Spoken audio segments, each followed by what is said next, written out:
करोड़ों दर्शकों का मिल रहा साथ। एमपी की बात एमपी न्यूज के साथ। मध्य प्रदेश के इंदौर में हुई एक घटना ने पूरी देश की आंखें नम कर दी। ये घटना ऐसी थी जिसने भी इस घटना के बारे में देखा सुना उसकी रूह कांप गई। जी हाँ, 36 मौतों के बाद किस तरह से इंदौर की एक प्राचीन बावड़ी पर सवाल उठने लगे, और सवाल भी ऐसे कि बड़े से बड़े जिम्मेदार भी सवालों के कटघरे में आ गए। इस दुखद घटना ने जहां एक और पूरे के पूरे जिम्मेदार प्रशासन को हिलाकर रख दिया, झंझोर कर रख दिया, तो वहीं पूरी की पूरी सरकार भी एक तरह से मानवीय सेवा में जुटी नजर आई।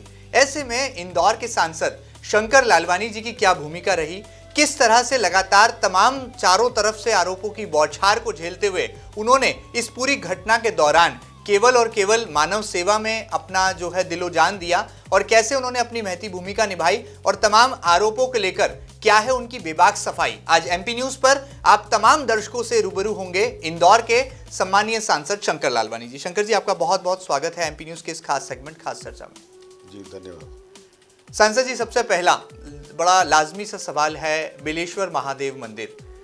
जिसने भी इस घटना के बारे में सुना, रामनवमी का वो दिन पवित्र दिन जरूर था, लेकिन एक काला अध्याय पीछे छोड़कर चला गया, और इंदौर के इतिहास में रामनवमी का ये जो दिन था एक दुखद अंत भी लेकर आया, दुखद अध्याय भी लेकर आया।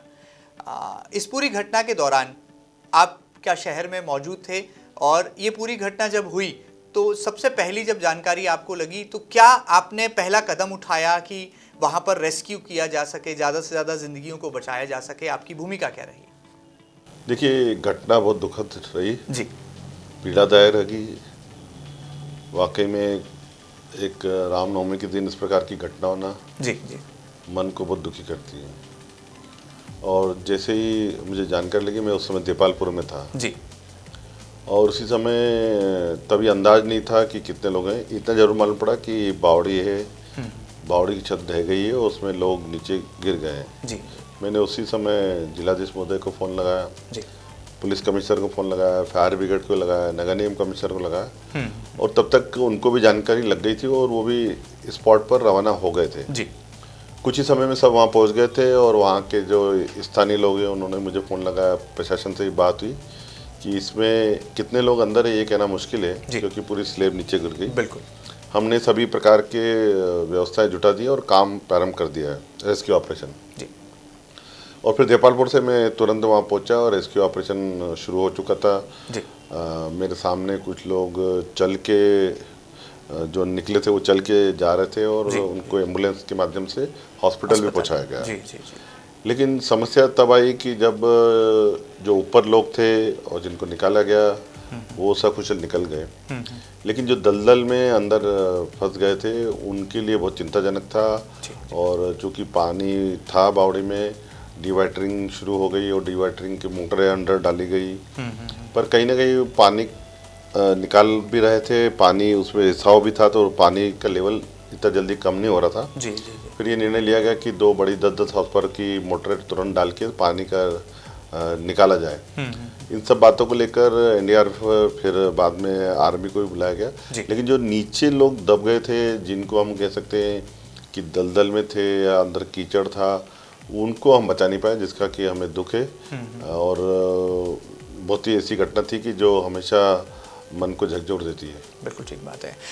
संसद जी, इसी के साथ में एक सवाल ये खड़ा हुआ कि ये जो बावड़ी थी इस पर ये स्लैब डाला गया, और जो वहाँ पर रामनवमी के दिन जो एक यज्ञ हो रहा था उस यज्ञ के बारे में भी बताया जाता है कि काफ़ी सारे लोगों को सूचना थी कि इतना बड़े पैमाने पर रामनवमी का आयोजन है, और नवरात्रि के 9 दिनों तक वहाँ पर आयोजन चला।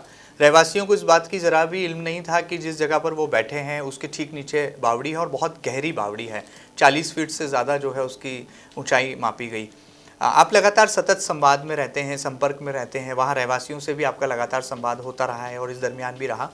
आपको नहीं लगता कि इसमें जिला प्रशासन या जो रेस्क्यू हुआ उसमें पूरे घटनाक्रम को भांपने में कुछ देरी भी हुई?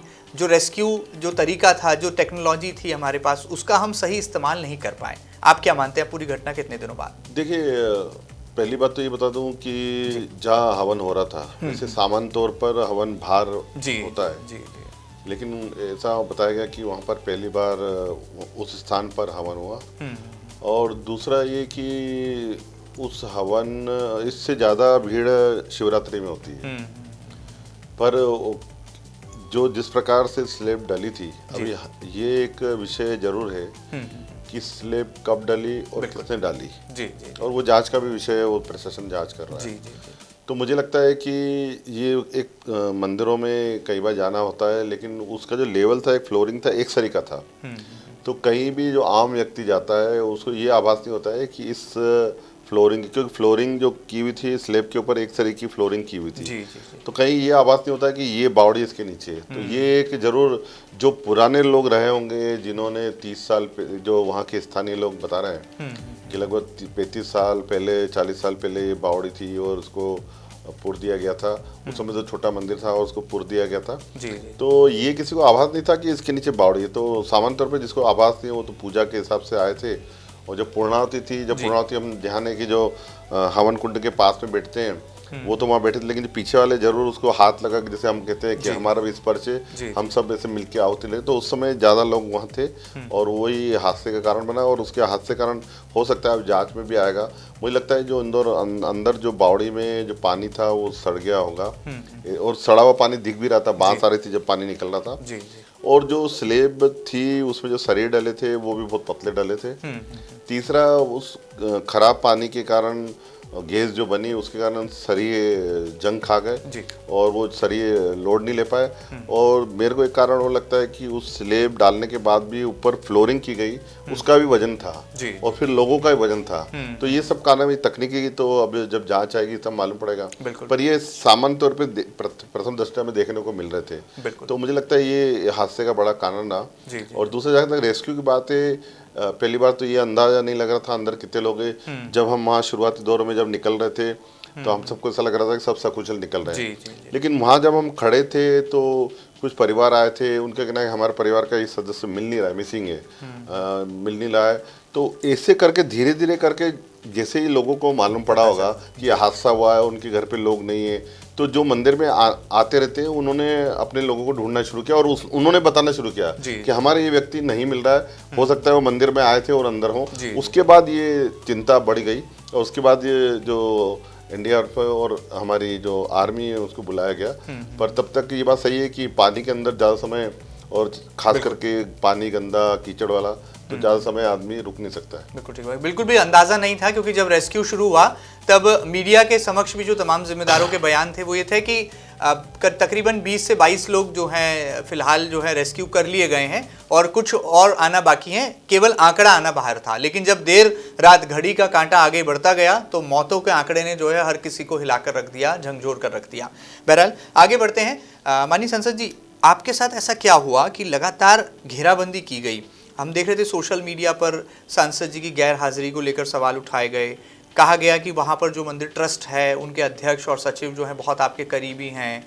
कहा गया कि मंदिर बनने से लेकर के नगर निगम की कार्रवाई रुकवाने तक में आपका संरक्षण रहा। ऐसे आरोप क्यों लगे? जो कि आपने बाद में इसको लेकर के बेबाकी से अपनी बात भी रखी, निराधार भी बताया, लेकिन ये आरोप लगाने वाले कौन थे और आपको क्यों राजनीतिक तौर पर जो है घेराबंदी इस पूरे मामले को लेकर की गई आपकी?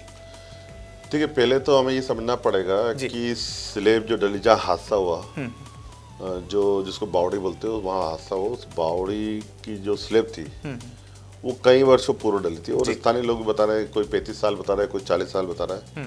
और तब तक मैं राजनीति में भी नहीं था, तब की बात है जब वहाँ पर स्लेब डली। तो हादसा हुआ बावड़ी में, और जो विषय को निकाला गया कि बावड़ी से कुछ दूरी पे एक मंदिर बन रहा था, उसका संरक्षण हम दे रहे हैं।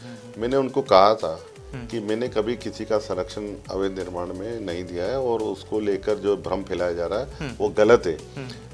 घटना एक जगह हो रही है और जो परफेक्शन फैलाया जा रहा है, जो अफवाह फैलाई जा रही है, वो दूसरी जगह। तो इसमें वो सब लोग हैं जो विरोधी विचारधारा के, खास करके कांग्रेस के, जिनकी मानसिकता राजनीति से जुड़ी रहती है, जो इस समय भी राजनीतिक रोटियां सेकते हैं, ये वो लोग थे। और जो 12 मिनट भी नहीं थे, मैं 12 घंटे वहाँ था, वो मुझसे पूछते हैं कि आप कहाँ हो। जो कांग्रेस के विधायक थे वो हमसे पूछ रहे हैं, जो 12 मिनट के लिए भी नहीं आए थे, वो हमसे पूछ रहे हैं कि आप कहाँ हो। मैं खुद 12 घंटे था। तो इस प्रकार के राजनीति के आरोप लगाना, राजनीति रोटियां सेकना, और ये समय वो रहता है कि जब जो विरोधी विचारधारा के लोग रहते हैं, बिल्कुल चाहे सही। सामाजिक स्तर पे हों चाहे राजनीतिक स्तर पे हों, उनको ऐसा मौका मिल जाता है और वो इस प्रकार की करते हैं। लेकिन ये बात सही है कि हमने चिन्हित कर लिया है कि कौन लोग थे जो प्रायोजित तरीके से इस काम को कर रहे थे, अपनी लकीर को बढ़ाने के बजाय दूसरों की लकीर कैसे कम करें। जी, जी, ये जो सोच है समाज में, ये बहुत नकारात्मक सोच है।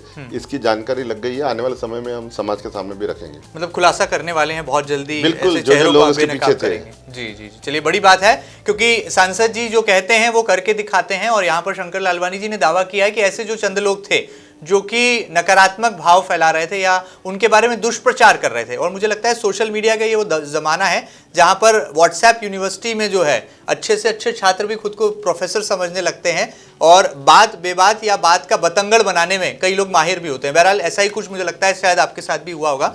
आगे बढ़ते हैं। संसद जी, घटना हो गई, तमाम लोगों को रेस्क्यू भी कर लिया गया, जो गंभीर इलाज था उनका वो अस्पताल में शुरू हो गया जो गंभीर थे। फिर अगला घटनाक्रम और होता है कि राजधानी भोपाल में एक बैठक बुलाई जाती है, संघ का बड़ा आयोजन होता है, उसमें आपकी उपस्थिति को लेकर सवाल खड़े करे जाते हैं। कहा जाता है कि सांसद जी को अपने शहर में रहना था, जनता के दर्द पर मरहम लगाना था, लेकिन आप भोपाल पहुंच गए। तो क्या कोई मजबूरी थी या कोई पुराना ऐसा कोई वो बात थी या आपका कोई अटल संकल्प था जिसको पूरा करने के लिए भोपाल जाना पड़ा? देखिए, पहली बात तो ये कि पूरे रेस्क्यू ऑपरेशन में रात को 1:30 बजे तक, 1:45 बजे तक मैं वहाँ था जी। और उसके बाद मैं सवेरे भी वहाँ गया। जिनके यहाँ गमी हो गई उनके परिवारों में भी गया जी। अब जब रेस्क्यू पूरा हो गया था, जो घायल थे वो हॉस्पिटल में मैं 2 बार उनसे मिलने गया, एक बार भी नहीं 2 बार मिलने गया जी। और उनका इलाज हो रहा था। और जिनके यहाँ गमी हो गई थी उनके घरों में मिलने भी गया था। पूरा रेस्क्यू होने के बाद एक कार्यक्रम चूंकि पहले से निर्धारित था और वो भी शहीद परिवार का था और समाज ने ही तय करा था कि समाज के कुछ प्रमुख पदाधिकारी जो हैं वो एक प्रतिनिधि के रूप में भोपाल जाएंगे और हम यहाँ से लगभग 10 जो प्रमुख लोग थे वो वहाँ पर गए थे और ये समाज ने तय करा था। तो एक कार्यक्रम शहीद परिवार का था जिसको 100 वर्ष पूरे हो गए थे और वहाँ कोई इस प्रकार का स्वागत या कोई इस प्रकार का नहीं रहा। वहाँ तो सामान्य तौर पर माननीय मुख्यमंत्री जी ने, माननीय सरसंघचालक जी ने श्रद्धांजलि भी दी कि ऐसा हादसा हुआ, उसमें हम श्रद्धांजलि भी देते हैं। तो ऐसे दुखद अवसर पर इस प्रकार की राजनीति की रोटियां सेकना मुझे लगता है ये ठीक नहीं है। जो आरोप लगाने वाले हैं वो 12 मिनट भी नहीं थे और मैं 12 घंटे था। तो इसलिए इस छोटी मानसिकता वाले जो लोग रहते हैं, नकारात्मक मानसिकता, नेगेटिव सोच वाले, वो इस प्रकार का भ्रम फैलाते हैं। जी। एक सवाल यहाँ पर और उठता है, विरोध केवल आपका ही नहीं हुआ बल्कि प्रदेश के मुख्यमंत्री शिवराज सिंह चौहान जी को भी विरोध का सामना करना पड़ा। हमने देखा कि जिस वक्त वो घायलों से मिलकर के घटनास्थल पर पहुंचे और वहाँ पर एक धर्मशाला में तमाम लोगों से मिलने वाले थे, वहाँ पर काफ़ी नारेबाजी मुख्यमंत्री जी के खिलाफ हुई और आपके खिलाफ सोशल मीडिया पर लगातार तमाम तरह की बातें चलाई जा रही थी। तो क्या ये पूरा जो षड्यंत्र था मुख्यमंत्री जी और सांसद जी को बदनाम करने के लिए किया गया था? मैंने बताया, ये वही लोग हैं जो राजनीतिक विरोध विचारधारा के, जो समाज के विरोधी लोग हैं, षड्यंत्रकारी हैं। ये वही लोग हैं जिनकी मानसिकता बहुत छोटी है। तो इससे लोग हमेशा इस प्रकार के वातावरण पैदा करते हैं, लेकिन बाद में जब उन परिवारों में जिन्होंने उस समय इस प्रकार का आक्रोश व्यक्त किया, बाद में उनको भी ऐसा लग रहा था कि हमको ऐसा नहीं करना चाहिए था। ये बात भी ध्यान में आई और मुझे लगता है इसके पीछे भी कुछ लोग थे, उसकी जानकारी भी लग रही है। चलिए बड़ी बात है, इसका भी खुलासा समय आने पर सांसद जी कर देंगे, ऐसा उन्होंने यहाँ पर दावा किया है। आगे बढ़ते हैं सांसद जी, ये जो बेलेश्वर महादेव मंदिर है इसको लेकर आस्था भी जुड़ी है, तो ये सवाल पटेल नगर के रहवासियों की तरफ से भी आपके समक्ष आता है कि इतना बड़ा आस्था का केंद्र था कि लोग वहाँ पर रोजाना जाते, पूजन अर्चन करते और अचानक से नगर निगम का बुलडोजर आता है, बावड़ी को तो बंद कर ही दिया गया, एक और जो मंदिर का निर्माण हो रहा था उसको भी धराशायी कर दिया गया और अब प्रदेश के मुख्यमंत्री शिवराज सिंह चौहान जी कह रहे हैं कि हम वहाँ पर फिर मंदिर को निर्माण करेंगे, यानी मंदिर हम वहीं बनाएंगे। तो ये कहाँ मिसकंसेप्चुअल हुआ कि ये डिसीजन हो गया और किसके ऑर्डर पर जो है नगर निगम के बुलडोजर ने मंदिर के ढांचे को गिरा दिया?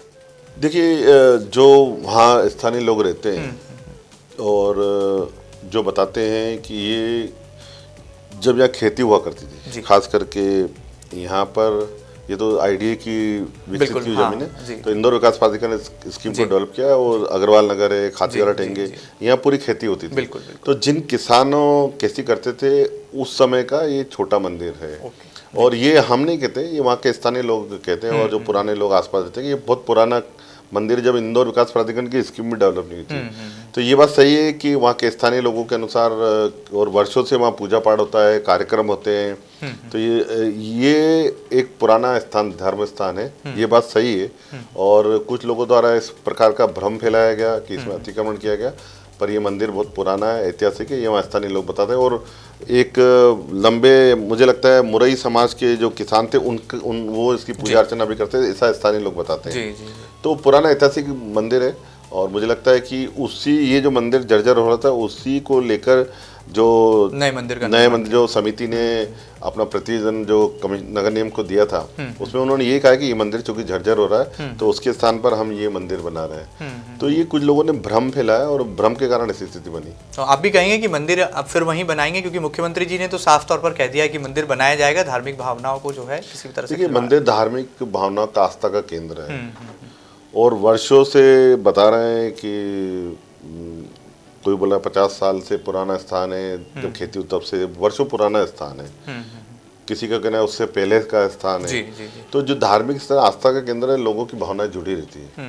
और ये वहाँ के स्थानीय लोग ही बता रहे हैं कि ये मंदिर जो है नहीं टूटना चाहिए था और यहाँ मंदिर चूंकि पुराना था, हमारे आस्था का केंद्र, ये मंदिर बनना चाहिए। और माननीय मुख्यमंत्री जी ने लोगों की भावनाओं के अनुरूप जो निर्णय लिया है, तो मुझे लगता है कि स्थानीय लोग जो चाहते हैं वैसा मंदिर बने। चलिए, बहुत बड़ी बात है। बहरहाल यहाँ पर मंदिर बनना एक अलग विषय है, लेकिन यहाँ पर जो बेकसूर लोग इस पूरे घटनाक्रम में मारे गए, वो जो है यहाँ पर बड़ा दुख का विषय है। और मुझे लगता है कि उनके प्रति विनम्र श्रद्धांजलि अर्पित करना, मुझे लगता है इंदौर के हर बाशिंदे की पहली जिम्मेदारी भी होना चाहिए। बहरहाल आगे बढ़ते हैं। सांसद जी, अब ऐसी घटनाओं की पुनरावृत्ति ना हो, बतौर इंदौर सांसद, और बड़े जागरूक सांसद हैं, क्योंकि आपके बारे में कहा जाता है कि हर जगह एक्टिव, हर जगह आपकी उपस्थिति रहती है, हर मसले पर आप ऑन द स्पॉट डिसीजन भी ले लेते हैं। ऐसी घटनाएं और ना हो, क्योंकि बावड़ियाँ केवल यही नहीं, और भी कई बावड़ियाँ हैं जहाँ पर ऐसे निर्माण हो चुके हैं, कहीं पर अवैध निर्माण है, कहीं पर भूल चूक से निर्माण हो चुके हैं। तो उन पर क्या अब आपका रियलिटी चेक है, उन पर क्या करने वाले हैं? देखिए, पूरे इंदौर को देखिए, हम इस परस्पेक्टिव में नहीं देखें कि सिर्फ बावड़ी जी। इंदौर में कोई भी डिजास्टर मैनेजमेंट को, कोई भी ऐसी आपदा आती है, उसका एक मैनेजमेंट होना चाहिए। बहुत बड़ी बात बोली आप। और ये एक बावड़ी वाला विषय हो गया, आगजनी हो सकती है, कभी भूकंप आ सकता है, ऐसा मैं कहता नहीं होना चाहिए, पर हमको तैयार रहना चाहिए। जी। तो इसको लेकर बीच में हम एक बार बैठे भी थे और तब जो तत्कालीन जिला कलेक्टर हैं उनके साथ हम एक बार बैठे थे और GSITS के पूर्व डायरेक्टर हैं, उन्होंने एक इसको लेकर एक छोटी, जब ये कोरोना के दौरान ही हमने इसको बनाया भी था कि एक डिजास्टर मैनेजमेंट का पूरा इंदौर में एक सेटअप बनना चाहिए। और चूंकि इसका कोई अलग से एक सिस्टम डेवलप नहीं है, तो हम चाह रहे हैं कि सरकार इस और हम मांग करेंगे कि एक डिजास्टर मैनेजमेंट को लेकर मध्य प्रदेश स्तर पर जी और एक शहर स्तर पर उसमें नगर निगम भी हो, पुलिस भी हो, फायर ब्रिगेड भी हो, बाकी सब विभाग हो, सबका कोऑर्डिनेशन होना चाहिए। और सबसे खास बात है कि एक्सपर्ट होना चाहिए, क्योंकि ऐसे समय एक्सपर्ट की जरूरत पड़ती है। इसी वाक्य में, कुएं वाले वाक्य में मुझे ध्यान आया कि जब इस प्रकार की बड़ी क्रेन और उसकी आवश्यकता लग रही थी, तो एक पटेल परिवार के, मैं जिनको जानता हूँ, भानु पटेल जी हैं, उनकी बहुत बड़ी इंडस्ट्री है और उनके पास बड़ी क्रेनें हैं और इस प्रकार के काम करने वाले एक्सपर्ट हैं। तो हमने तुरंत उनसे, उन्होंने जैसे मेरे को बताया, तो उस समय वो वहाँ जा नहीं पा रहे थे, हमने कैसे भी करके उनको बुला के कमिश्नर कलेक्टर से मीटिंग करा ली वहीं खड़े खड़े, और उन्होंने बोला आप ठीक है, आप अपने इक्विपमेंट ले आओ। और वो जो भानु पटेल जी है, उन्होंने पूरे क्रेन और सब लोग लेके जल्दी से रेस्क्यू करा। तो कभी कभी ऐसे समय एक्सपर्ट लोगों की भी आवश्यकता पड़ती है। तो ये जो डिजास्टर मैनेजमेंट की बात है, जिसमें GSITS के पूर्व डायरेक्टर हैं, उन्होंने एक सिस्टम पूरा डेवलप किया है और उन्होंने कहा विद इन ए मिनट उन्होंने जो सिस्टम डेवलप किया, अभी हम उसको बैठ के सबके साथ बैठेंगे कि शहर में अगर कुछ होता है तो विद इन ए सेकंड अलग अलग विभागों को अलार्मिंग हो जाए और अलार्म हो जाए, उसको ये मालूम पड़ जाए कि यहाँ पर हुआ है, तो ताकि सब लोग एक साथ पहुंचे, यानी बुलाने की जरूरत नहीं पड़े, सबको एक साथ पहुंचे और वहाँ फिर एक कोऑर्डिनेशन करके सिस्टम शुरू करें। मुझे लगता है इस प्रकार के सिस्टम की आवश्यकता है और वो हम जल्दी इंदौर में शुरू करने वाले हैं। चलिए, बड़ी बात है। यहाँ इसके साथ मैं भी ये भी बताना चाहूँगा, हाल ही में मैं जब प्रगति मैदान में एक प्रदर्शनी लगी थी, तो उस समय फायर फाइटिंग को लेकर नए इक्विपमेंट जो आ रहे जी। हैं उसको लेकर भी बहुत सारी चीज़ें थी। तो उसमें एक चीज़ मुझे ध्यान में आई कि एक रोबोटिक फायर मशीन है, और वो रोबोटिक फायर मशीन ऐसी है कि अगर किसी में पुरानी छोटी गली है समझो, और उस गली में कोई 3 मंजिल मकान है, वहाँ कोई फायर की बस नहीं जा सकती कि पानी का टैंकर नहीं जा सकता है, तो रोबोटिक हम यहीं खड़े रहकर के उस रोबोट के माध्यम से वो पाइप वहाँ जा सकता है, उस कमरे तक जा सकता है, उस स्थान तक जा सकता है जहाँ आग लगी।